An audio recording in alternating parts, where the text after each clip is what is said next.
कर है। ट्रेन में कभी कभी लेट भी हो जाता है, कभी कभी 8 घंटा 10 घंटा 15 घंटा लेट भी हो सकता है। तो हो सकता है आप मुंबई में एक इंटरव्यू देने के लिए जा रहे हैं और वहाँ पर आपको अप्रोप्राइट टाइम में 10 बजे पहुँचना है। तो कोई गारंटी नहीं कि आपका ट्रेन में आप सफ़र करेंगे तो आप उसी टाइम पे पहुँचेंगे, इसका कोई गारंटी। वही चीज़ भगवान यहाँ पे बता रहे हैं कि जिन लोगों के मन परमेश्वर के अव्यक्त निराकार रूप के प्रति आसक्त है, उनके लिए प्रगति कर पाना बहुत ही कष्टप्रद है, वेरी वेरी डिफिकल्ट। देहधारियों के लिए उस क्षेत्र में प्रगति कर पाना सदैव दुष्कर होता है। दुष्कर मतलब, दुष्कर शब्द का अर्थ होता है असंभव, जो संभव से परे है। फिर भी ये तो सर्वाणी कर्माणी मय सन्न्यास मत्परा, फिर भी भगवान क्या बता रहे कि जो अपने सारे कार्यों को मुझ में अर्पित करके तथा अविचलित भाव से मेरी भक्ति करते, मेरी पूजा करते हैं और अपने चित्तों को मुझ पर स्थिर करके निरंतर मेरा ध्यान करते हैं, उनके लिए हे पार्थ, मैं जन्म मृत्यु के सागर से शीघ्र उद्धार करने वाला हूँ। यहाँ से शुरू हो रहा है भक्ति मार्ग। ये जो भक्ति योग है, ये जो अध्याय का नाम है भक्ति योग, भगवान यहाँ से बता रहे भक्ति योग की महिमा। मय्ये भवन में आध्यत्स मयि बुद्धि निवेशय निवसस्य मय अत अर्थ ऊर्ध्वंग संशय, कि मुझ भगवान में अपने चित्त को स्थिर करो और अपनी सारी बुद्धि मुझ में लगाओ, इस प्रकार तुम निसंदेह सदैव मुझ में वास करोगे। जब 2016 में मैं संकीर्तन बुक डिस्ट्रीब्यूशन करने जाता था, तो ये जो श्लोक है ना, ये मुझे सबसे प्रिय था। मय्येव मन आद्धत्स मयि बुद्धि निवेशय निवसस्य से मय्येव अत ऊर्ध्वंग संशय। मतलब इससे भगवान यही चीज़ बोलना चाह रहे कि सब समय अपना मन मुझ में लगाओ और अपने चित्त को स्थिर करो, अपनी सारी बुद्धि मुझ में लगाओ। हमारे पास क्या है? इंद्रियां, मन और बुद्धि।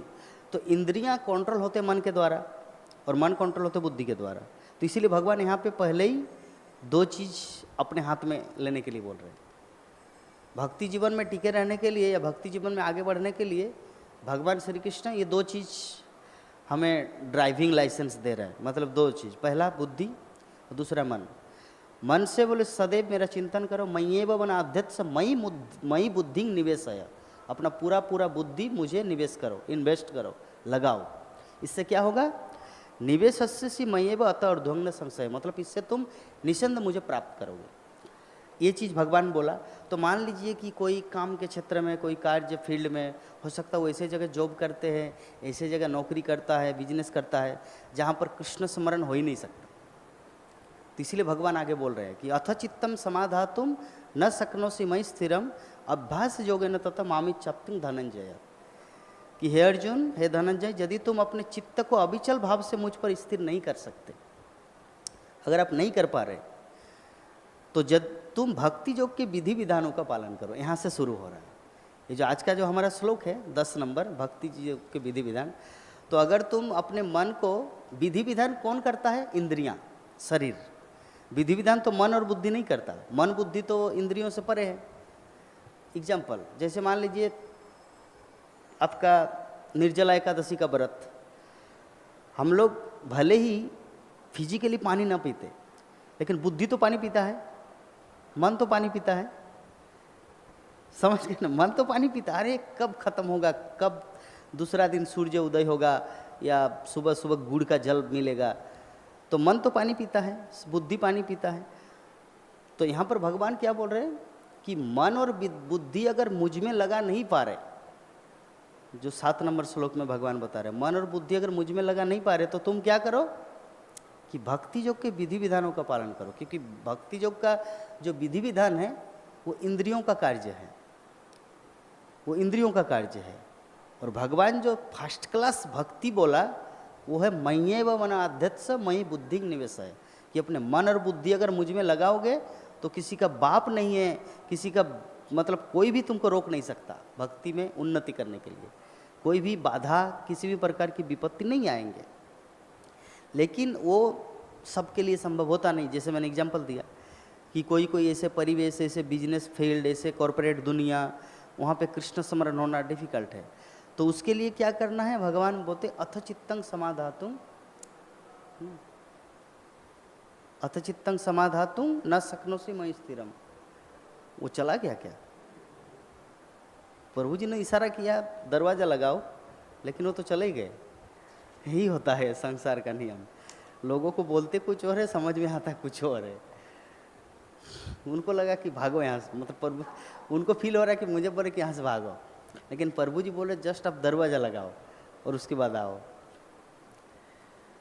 इसीलिए हमें इससे क्या सीख लेना है, इससे यही चीज़ सीख लेना है कि मैं जो रिएक्शन करूँगा, जैसे किसी किसी मूवी में क्या होता है, अरे मैं अगर ये करूँगा तो लड़की जंपिंग करके मर जाएगी, फिर मुझे फांसी होगा, मुझे जेल में डाल दिया जाएगा, तो नहीं बाबा, उसको ये चीज़ नहीं बताऊँगा, हाइड करना है। तो इसीलिए कुछ कुछ क्षेत्रों में एक्शन से पहले रिएक्शन देखना है, विजुलाइज करना है, ये मैं करूँ तो इसका रिएक्शन कैसे आएगा। प्रभु जी ने बोला ये, उनको समझ में आया कि भागो यहाँ से। तो जो भी है, तो अथ चित्तं समाधातुं, कि हे धनंजय, अगर अपने चित्त को, मतलब अगर हम लोग अपने हृदय को, मन को, बुद्धि को अगर कृष्ण में नहीं लगा पा रहे, भगवान की भक्ति में, भगवान के नाम संकीर्तन में नहीं लगा पा रहे, तो क्या करना है कि तुम भक्ति योग के विधि विधानों का पालन करो, क्योंकि भक्ति के विधि विधान शरीर और इंद्रियों का काम है। विधि विधान तो शरीर का काम है, आपको मंगल आरती उठने को मन नहीं करेगा, लेकिन आपको आना है, तो शरीर का काम है, वो तो मन का, बुद्धि का नहीं है। मन तो मोबाइल से भी देख सकता है, लेकिन प्रैक्टिकली तो करना पड़ता है। तो जो भी है, तो इस प्रकार तुम मुझे प्राप्त करने की चाह उत्पन्न करो। चाह मतलब अटैचमेंट, अटैचमेंट अल्टीमेटली भगवान, ये भगवत गीता में अर्जुन के माध्यम से संसार के जीवों को ही शिक्षा देना चाह रहे। आप लोग ऐसी जगह बैठे हैं ना, मेरा पूरा जो गला है ना ऐसे करके मुझे रखना पड़ा, मुझे सीधा ऐसे देखना चाहिए। खैर, तो भक्ति योग के विधि विधान इधर आइए, सामने आइए। हाँ ठीक है, प्रभु जी का वो ध्रुवलोक है, वो फिक्स है, सब कुछ प्रलय हो जाएगा, लेकिन ध्रुवलोक अचल है। भगवान ने वैसा ध्रुवलोक का स्थान ही दिया है कि हे ध्रुव, मैं तुमको ऐसा लोक प्रदान करूंगा कि ब्रह्मलोक, पाताल लोक, सब कुछ, ब्रह्मांड 14 भवन प्रलय हो जाएगा, लेकिन तुम्हारा वो लोक यद्यपि है भौतिक जगत में, लेकिन है वैकुंठ। तो ऐसे प्रभु जी का ध्रुवलोक है वो। तो भक्ति के विधि विधानों का पालन करना है। तो भक्ति के विधि विधान को हम लोग कैसे पालन करेंगे, भक्ति का विधि विधान हम लोग कैसे समझेंगे कि भक्ति का विधि क्या है, भक्ति का विधान कैसा है।